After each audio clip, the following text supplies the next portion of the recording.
ఇది ఇక్కడ పంచ ఏదైతే ఉన్నాయి కదా, ఈ పంచ దగ్గర మీరు కూర్చున్నప్పుడు మన హోల్ ఏదైతే ఉంది కదా, ఆ హోల్ దగ్గర మనం నీడలు అనేది తీసుకోవాలి. మళ్ళీ బయటికి గుంజాలి. కుట్టు అనేది మనము గట్టిగా లాగి పెట్టి బలం పెట్టి గుంజవద్దండి. జస్ట్ ఏంటంటే మనది కుట్టేటప్పుడు రైట్ సైడ్ ఉండదు కదా సార్, ఇది ఆరే వస్తుంది కదా. ఇదేదైతే ఉందా ఈ పొడి కనబడుతున్నా బ్రౌన్ కలర్ అది జస్ట్ దీని లోపలికి వెళ్ళిపోవాలి అంతే. గట్టి గుంజరు అనుకోండి హోల్ అనేది పెద్దగా చిరిగిపోతుంది.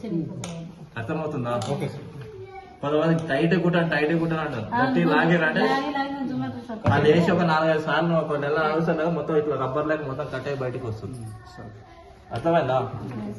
స్టిచ్చింగ్ చేసేటప్పుడు మనం ఈ హోల్ నుంచి ఈ హోల్ మనం తీసుకుంటాం. చూడండి, తీసుకున్నప్పుడు ఏంటంటే మన స్టిచ్చెస్ అనేది ఈ విధంగా వస్తుంది.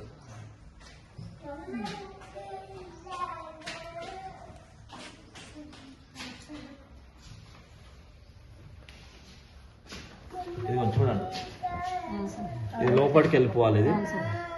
ఇది బయట మన ఇక్కడ కూడా బ్లాక్ అనేది రావద్దు, ఇక్కడ బ్రౌన్ రావద్దు, పైన బ్లాక్ అనేది రావద్దు, మధ్యలో ఉండాలి. అర్థమైందా?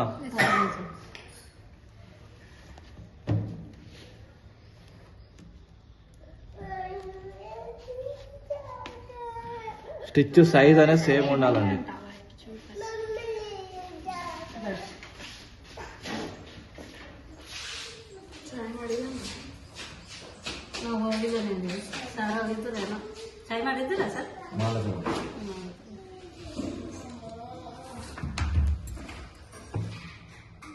రెండు ధారా ముడి ಹಾಕಿರಾ ಸರ್?